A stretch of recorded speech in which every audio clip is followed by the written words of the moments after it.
પેટ ભરીને ખાઓ, હેલ્ધી અને ટેસ્ટી, છતાં પણ તમારું વજન ઘટશે એટલી મારી ગેરંટી છે. અને ટેસ્ટીની તો મિત્રો હું શું વાત કરું, એટલી ટેસ્ટી મિત્રો આ રેસિપી બની છે કે જેના વિશે તમે ક્યારેય વિચાર્યું પણ નહીં હોય.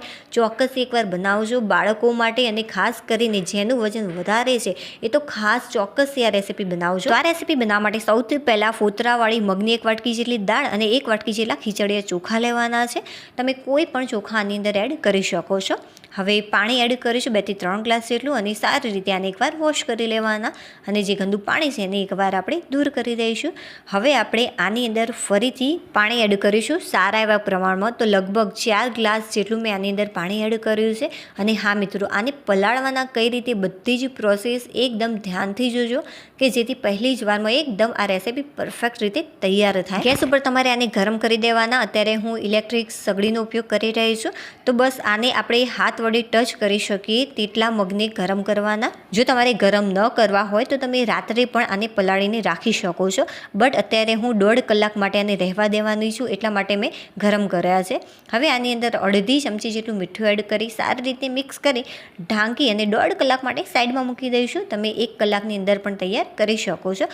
જો રાત્રે પલાળવાનો ટાઈમ ન મળ્યો હોય તો તમે આ રીતે 1 થી 1.5 કલાક માટે પલાળી શકો છો. 1 થી 1.5 કલાક જેટલો સમય થઈ ગયો છે, અને જે દાળ ચોખા છે એ સરસ મજાના ફૂલી ગયા છે અને સોફ્ટ પણ થઈ ગયા. હવે ફરીથી એકવાર આને વોશ કરી લેવાના, અને જે ગંદુ પાણી છે એને આપણે દૂર કરી દઈશું. ચાલો, હવે આપણે આની અંદર મરચું એડ કરીશું. સૌથી પહેલાં તો જો તમે લીલા મરચાંનો ઉપયોગ ન કરતા હોય અથવા તો ઓછું ખાતા હોય તો તમે આની અંદર લાલ મરચાંનો પણ ઉપયોગ કરી શકો છો, બટ અત્યારે સારી એવી સ્ટ્રોંગ ફ્લેવર આવે તીખાની, એટલા માટે મેં આની અંદર 1 નંગ જેટલું તીખું લીલું મરચું લીધું છે. હવે મેથીના દાણા એડ કરીશું. 2 થી 3 ચપટી જેટલા જ એડ કરવાના, વધારે ન પડી જાય તેનું ધ્યાન રાખવું. હવે આપણે આની અંદર અડધી ચમચી જેટલું જીરું એડ કરીશું, અને 5 ચમચી જેટલો હાથથી મસળીને અજમો એડ કરવાનો, કે જેથી સારો એવો ટેસ્ટ આવે. હવે 5 ચમચી જેટલી હિંગ એડ કરવાની.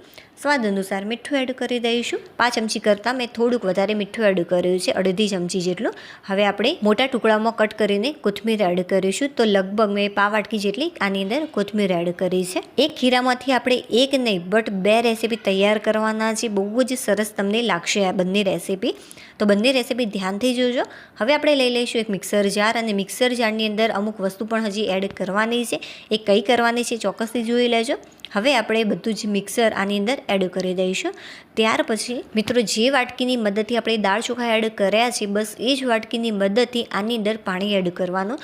જો 1 વાટકી જેટલી દાળ અને 1 વાટકી જેટલા ચોખા હોય તો 1 વાટકી ભરીને આપણે આની અંદર પાણી એડ કરીશું. સ્ટ્રોંગ ફ્લેવર માટે 3 થી 4 જેટલી લસણની કળીઓને એડ કરવાની, બટ મેં આની અંદર લસણની પેસ્ટ એડ કરી દીધી છે. લસણ મરચાં 4 થી 5 જેટલા કટ કરેલા આદુના ટુકડા. બસ હવે આને ક્રશ કરી લેવાનું. તો સરસ મજાની આપણી પેસ્ટ તૈયાર થઈ જતી હોય. દાળ ચોખા પલળેલા હતા, મતલબ કે પાણીવાળા હતા અંદર સુધી, એટલા માટે આપણે 1 વાટકી જેટલા પાણીની આની અંદર જરૂરિયાત રહી. હવે જે તૈયાર કર્યું છે બેટર એ આની અંદર એડ કરી દઈશું, મતલબ કે એક બાઉલની અંદર નીકાળી લઈશું. સરસ મજાની ક્રિસ્પીનેસ આવે આપણી રેસીપીમાં, એટલા માટે પાવ વાટકી જેટલો હું ચણાનો લોટ મતલબ કે બેસન એડ કરી રહી છું. તમે આના વગર પણ તૈયાર કરી શકો છો તો પણ સારી જ બનશે, બટ જો તમને ક્રિસ્પી પસંદ હોય તો ચોક્કસથી તમે આ એડ કરી શકો છો, અને આ ન હોય તો તમે સૂજી પણ એડ કરી શકો છો આની અંદર.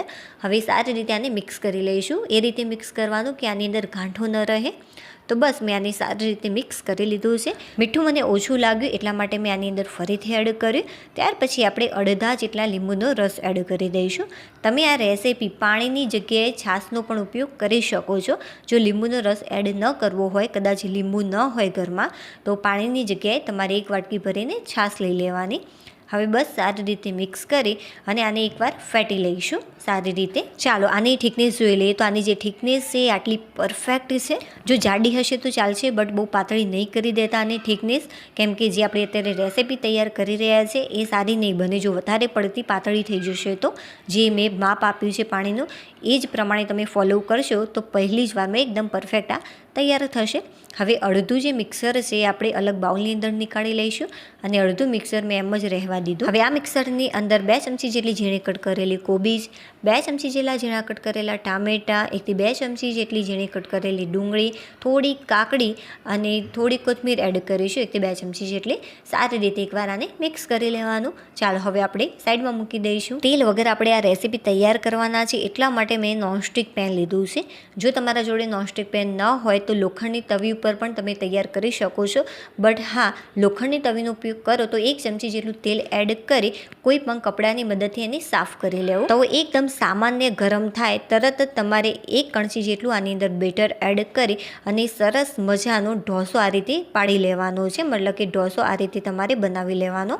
નીચેથી એકદમ ક્રિસ્પી અને અંદરથી થોડુંક સોફ્ટ લાગે એટલા માટે મેં આ ટાઈપનો ઢોસો તૈયાર કર્યો છે. એકદમ પાતળું મેં નથી રાખ્યું આનું પડ, આ રીતે મીડિયમ રાખ્યું છે. તમે એકદમ પાતળું પણ તૈયાર કરી શકો છો આનું પડ. તમારે ફક્ત આ રીતે નથી ખાવાનું, આપણે આને વધુ ટેસ્ટી બનાવવાના છીએ. તો આ રીતે થોડીવાર માટે રહેવા દઈશું એકદમ ધીમા તાપે. એકદમ બધી જ સપાટી સુકાઈ જાય, બિલકુલ પણ હાથમાં ચીપકતું નથી. બહુ જ સરસ રીતે આ સપાટી સુકાઈ ગઈ છે. સુકાઈ જાય તરત જ આની ઉપર 1 થી 2 ચમચી જેટલું ટોમેટો કેચઅપ એડ કરીશું. બધી જગ્યાએ સારી રીતે આને સ્પ્રેડ કરી લેવાનું. હેલ્ધી વસ્તુ પણ ખાવાની મજા પડે અને સાથે સાથે આપણું વજન પણ ન વધે અને વજનમાં ઘટાડો થાય. તો ચોક્કસથી મિત્રો આ રેસીપી બનાવજો. હવે ઉપરથી થોડીક ઝીણી કટ કરેલી ડુંગળી એડ કરી દઈશું. પીઝાને પણ ટક્કર મારે મિત્રો એવી આ રેસીપી તૈયાર થશે તેલ વગર. હવે ઝીણા કટ કરેલા ટામેટા એડ કરી દેવાના. ઝીણી કટ કરેલી કોબીજ એડ કરી દઈશું 1 થી 2 ચમચી જેટલી. અને ઝીણી કટ કરેલી થોડીક કાકડી અને ઉપરથી થોડીક આપણે કોથમીર એડ કરીશું. બહુ જ સરસ આનો ટેસ્ટ લાગતો હોય છે કોથમીરથી, બટ વધારે પ્રમાણમાં એડ નહીં કરી દેતા. હવે ઉપરથી થોડું 1 થી 2 ચપટી જેટલું કાશ્મીરી લાલ મરચું પાવડર સ્પ્રિંકલ કરીશું. તમે તીખા લાલ મરચાં પાવડરનો પણ ઉપયોગ કરી શકો છો. હવે થોડાક મેં અહીંયા ચીની ફ્લેક્સ એડ કર્યા છે. ચીની ફ્લેક્સ વગર પણ તમે તૈયાર કરી શકો છો. અને હા મિત્રો, મારી આ રેસીપી તમને થોડીક પણ પસંદ આવી રહી હોય તો પ્લીઝ વિડીયોને લાઇક કરી દેજો. ચેનલ પર નવા હોય તો ચેનલને સબસ્ક્રાઈબ કરવાનું બિલકુલ પણ ભૂલતા નહીં. હવે આપણે આને 1 થી 1.5 મિનિટ માટે ઢાંકી દઈશું. તમે જોઈ શકો છો કે તેલ બિલકુલ પણ મેં આની અંદર એડ નથી કર્યું અને ઢાંકવાથી જે વરાળ આની અંદર ઉત્પન્ન થતી હોય છે એના કારણે સરસ મજાનો જે આ ઢોસો છે એ બહુ જ સોફ્ટનેસ, ઉપરથી સોફ્ટનેસ તમને લાગશે અને જે નીચેનો ભાગ છે એ સરસ મજાનો ક્રિસ્પી તૈયાર થશે. આ રીતે ઢોસો થોડોક અલગ થવા લાગે તવીથી તરત જ જે ગેસની ફ્લેમ છે તમારે ફાસ્ટ કરી દેવાની. ચાલો, વાવ, સુપર્બ, એ કૂક થવાની તૈયારી જ છે. તો સરસ મજાનો જે ઢોસો છે એ કૂક થઈ ગયો છે. હવે આપણે આને આ રીતે થોડુંક તવીથી અલગ કરી દઈશું. હવે આને આ રીતે ગોળ રાઉન્ડમાં વાળી લેવાનો. ચાલો, આનું હું તમને ટેક્સચર બતાવું કે કેવો બન્યો છે આપણો આ સરસ મજાનો ઢોસો. અરે વાહ ફ્રેન્ડ્સ, દેખાવથી જ તમને આઈડિયા આવી ગયો હશે કે કેટલો સરસ મજાનું આનું જે પડ છે ઉપરનું એ ક્રિસ્પી બન્યું છે. ખરેખર મિત્રો ક્રિસ્પી બન્યું છે આનું પડ. તમે આની અંદર પનીર પણ એડ કરી શકો છો, બહુ જ સરસ લાગશે. અને બાળકો માટે તૈયાર કરતા હોય તો ચીઝ ચોક્કસ એડ કરજો કે જેથી બાળકોને વધારે પસંદ આવે. બીજી પણ આપણે આની રેસીપી તૈયાર કરીશું, બટ એના પહેલાં આને હું કટ કરી લઉં. સરસ મજાનો ક્રિસ્પી થયો છે ફ્રેન્ડ્સ.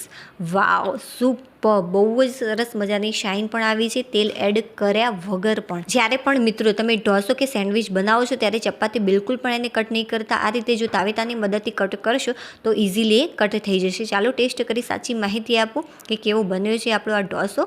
અરે વાહ ફ્રેન્ડ્સ, ખરેખર સુપર, પિઝાને પણ ટક્કર મારે એવો બન્યો છે. ચોક્કસથી ટ્રાય કરજો એકવાર. ચાલો હવે આપણે બીજી રેસીપી બનાવી લઈએ, એ પણ તેલ વગર. તો આ રીતે થોડુંક મિક્સર એડ કરવાનું છે, બહુ પાતળું નથી કરવાનું. અને આ રીતે આપણે થોડુંક સ્પ્રેડ કરી દઈશું આને. હવે ઉપરથી થોડુંક આપણે લાલ મરચું પાવડર એડ કરીશું કે જેથી સારો એવો આનો ટેસ્ટ લાગે. તમે કાશ્મીરી લાલ મરચાં પાવડરનો પણ ઉપયોગ કરી શકો છો, તલનો પણ ઉપયોગ કરી શકાય, બટ અત્યારે મેં જીરું એડ કર્યું છે 2 થી 3 ચપટી જેટલું. હવે ઢાંકી અને થોડી વાર માટે એને કૂક કરી લઈશું. અત્યારે જે ગેસની ફ્લેમ છે મેં ફાસ્ટ કરી દીધી અને શરૂઆતમાં મેં ધીમી રાખી હતી. હવે બસ આને ટર્ન કરી અને બંને સાઈડથી સારી રીતે કૂક થઈ જાય ત્યાં સુધી આપણે આને શેકી લઈશું. આ જે પુલ્લો છે એ ઉપરથી ક્રિસ્પી અને અંદરથી એકદમ સોફ્ટ તૈયાર થશે. તો બંને સાઈડથી મેં આને સારી રીતે શેકી લીધું છે. ચાલો હવે પ્લેટની અંદર નીકાળી જ્યારે થોડુંક ઠંડો પડે ત્યારે હું કટ કરી બતાવું કે જે આ પુલ્લો છે કેવો બન્યો છે. સરસ મજાનો ઉપરથી ક્રિસ્પી છે. વાવ ફ્રેન્ડ્સ, અંદરથી ખરેખર એકદમ સોફ્ટ બન્યો છે. ટોમેટો કેચઅપ સાથે ખાવાની તો તમને મોજ પડી જશે અને સૌથી વધારે ઢોસો બહુ જ પસંદ આવ્યો મને. ચાલો હવે આપણે ફરીથી મળીશું એક નવી રેસીપી સાથે. ત્યાં સુધી બાય.